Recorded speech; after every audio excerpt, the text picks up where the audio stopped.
Welcome to the English Language Institute of Singapore's podcast series, Windows on Expertise. In this series, we feature guest speakers and experts with classroom and research experience in literacy development and language teaching, learning, and assessment.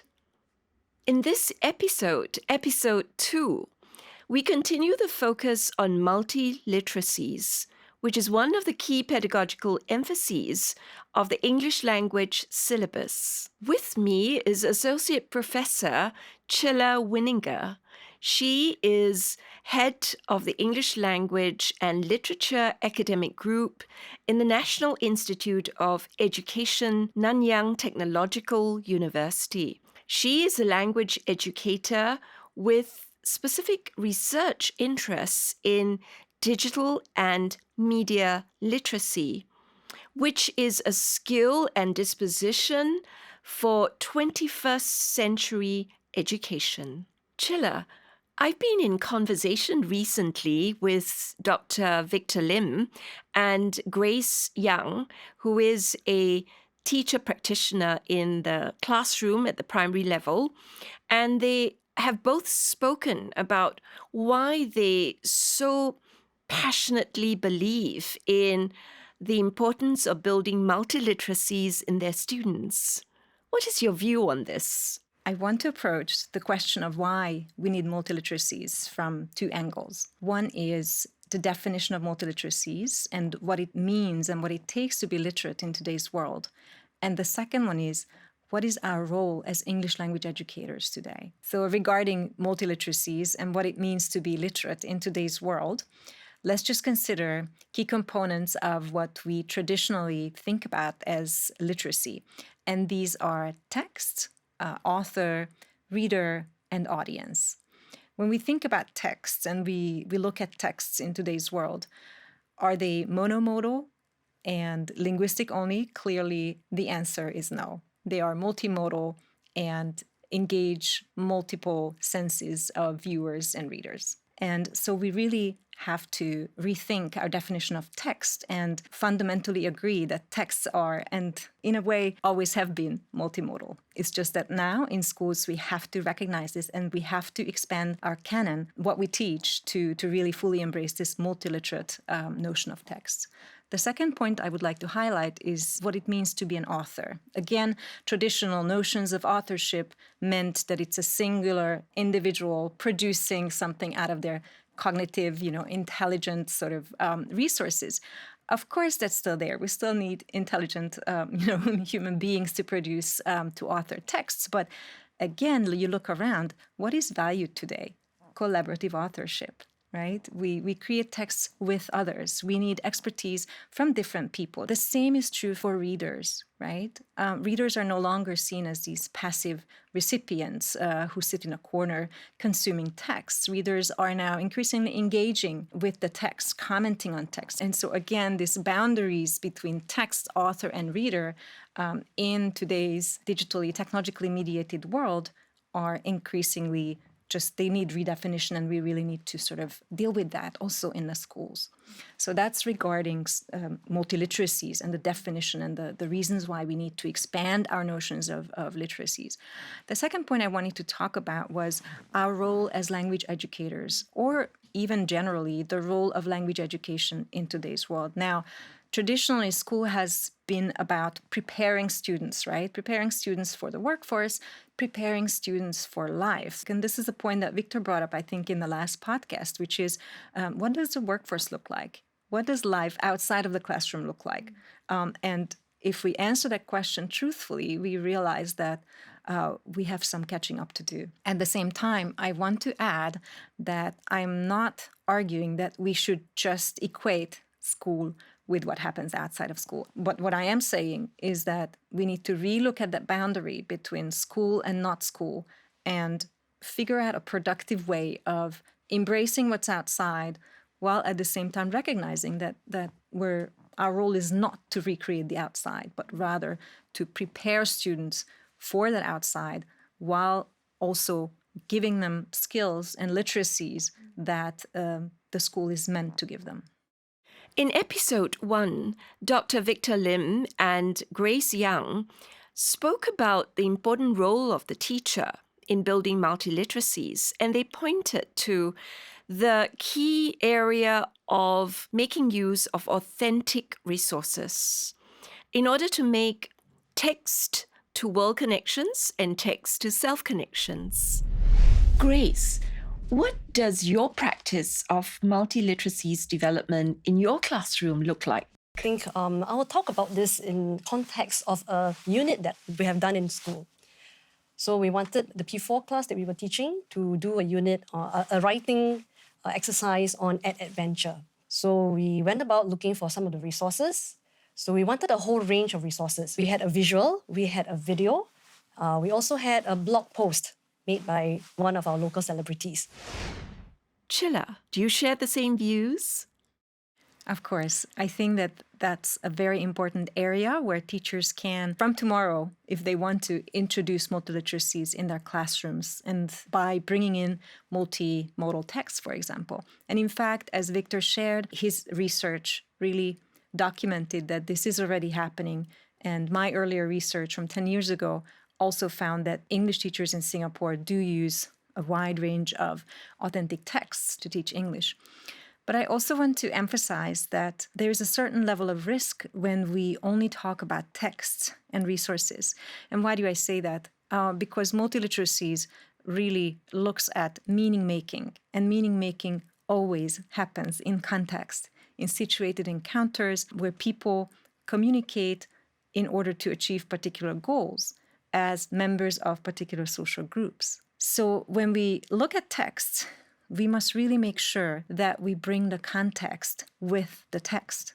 So it's wonderful to bring in examples of multimodality, of multimodal communication, but I think it's really, really crucial that we look at them and we foster students' understanding and competence in producing them within a particular context of use. And, you know, the English language teaching sort of mnemonic, PACC, right? Purpose, audience, context, and culture capture exactly that phenomenon of just how contextual communication is. If we extract text from context, there's always something that gets lost. The identities, the communicative action, the reason why people communicate, and also the values that are always bound up with meaning making. They run the risk of being lost. So I think I would add that as we embrace multimodality and multimodal texts, that we pay equal attention to the context, including identities, including values and purposes. Csilla, you know, you've just pointed to us English language teachers exactly why we should be upholding the key principle of language teaching and learning, one of the key principles, which is contextualization. I think more often than not, we tend to get carried away by teaching certain areas of language learning or the use of resources in discrete ways. But you have just emphasized that we ought to be recognizing the key principle of contextualization. Absolutely. And just to add on, we should really try and look at text as part of a practice, right? I mean, that's what the scholarship tells us, right? That looking at literacy as social practice. And once you embrace this idea of text, and practice sounds a bit scary, but let's think about just context, right? It's always for a purpose, it's always for an audience, it's always with values. And I think a lot of English teachers have difficulties sort of focusing on this, but if we just think about everyday communication, how we communicate every day, it is so easy to see how values are imbued in everything that we do, and we need to pay attention to them even as we teach the particular genres and text types to our students. Csilla, I heard you saying the word values time and again. Could you give us an example of that? Sure. As an academic, I have to write about my research, and we usually do that in academic publications, in journals and books. And so when I write for an academic audience, I have to orient to values such as objectivity, such as factuality, such as logic, right? Creating logical arguments, clarity.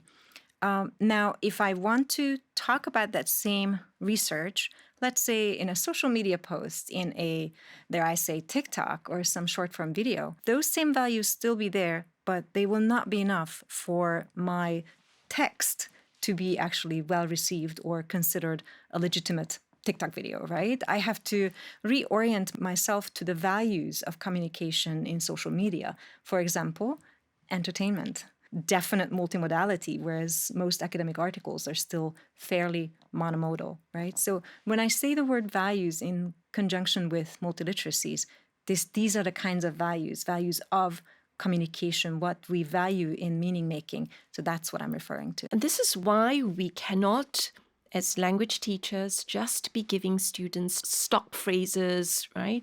Or sentences or formulaic expressions, because it doesn't take into account the context. Absolutely, absolutely. These sort of aids, I think, have their place. But again, as you said, they can only go so far, right? Because if a particular context does not value particular styles of communication, particular codes or modes of communication, then it's a moot exercise. It will feel inauthentic, and that's not what we want. Csilla, what would you say is that relationship or connection between multiliteracies and digital and media literacy? Actually, they share a lot of scholarly or disciplinary background, which I won't go into because it gets a bit tedious. And I say that just to highlight how intimately connected they are. I think the way I like to think about it is digital literacy is really multiliteracies as we understand it in a digital context. It's just understanding and following the same principles of how meaning is communicated, but in this time, let's look at the digital world. Let's look at the online sphere of how that happens. So digital literacy by extension then means, what does it take to be literate in the digital realm? And of course, you do have the added element of technology and technological use, technological competence, but I really think, and I'm supported by a lot of scholarship from literacy scholars on this, is that technology is an important element of digital literacy, but it is not the main element. It's still very much about meaning making. It's very much about relationships,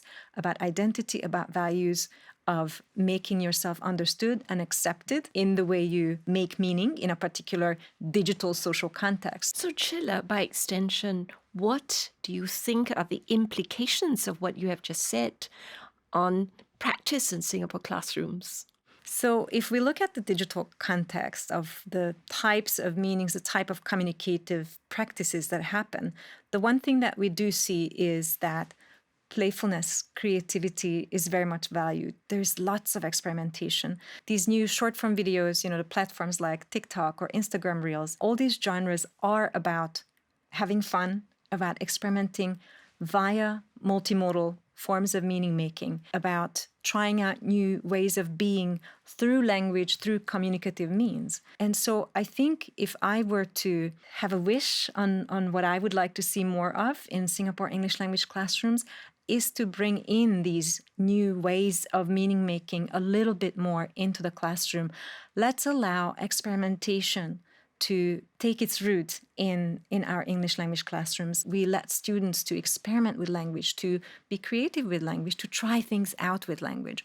And I think the added benefit of such an approach would be that, again, it develops in students a curiosity about language. It develops in students positive feelings around, for example, the English language, which is, of course, what we're concerned with. Csilla, I really like that point that you made earlier on when we began our conversation about the important role of the English language teacher in building multiliteracies. So, Csilla, what advice would you have for all of us in this community of language teachers in relation to building multiliteracies and also embracing that wider understanding that includes digital and media literacy? I think my advice would be to relook at the culture of our classrooms and specifically the roles and responsibilities that we find in English language classrooms. I think one of the tenets of multiliteracies is that students are seen in an agentive light. Students are seen as meaning makers, and in Günter Kress's words, as sign makers, right? Who understand the purpose, the context, the culture of the communicative situation in which they find themselves. And so how do we create an environment, a learning environment, a classroom culture that facilitates this kind of English language learner identity, where, as I mentioned, the students are interested in the activities that we have to offer. And furthermore, the students are active co-constructors, active contributors, active collaborators in the English classroom environment. And I think one way to get there is to really give students a little bit more ownership, to allow them to shape the learning that takes place. And this is crucial in multiliteracies, because I think, as the last podcast featured, interest is crucial, right, to meaning making. People communicate because they have something to say or they want to do something, right? And so I would encourage English language teachers in Singapore to really look at their classroom culture and to foster ownership, foster agency. And I think with that, they will find that engagement will go up and the joy of learning will go up. Students will like English. And I think that's such an important thing, to have that passion that all of us have, is to develop that in our students as well. Thank you so much for that advice, Csilla. I share that view with you. I think what you have raised is how important it is for teachers of English to be so conscious about shaping students to be creators and not just consumers of knowledge. And in that way, they will be able to construct and co-construct texts meaningfully for a specific purpose, for a specific audience, and for that particular context and culture. Absolutely. Thank you, Csilla. Thank you very much.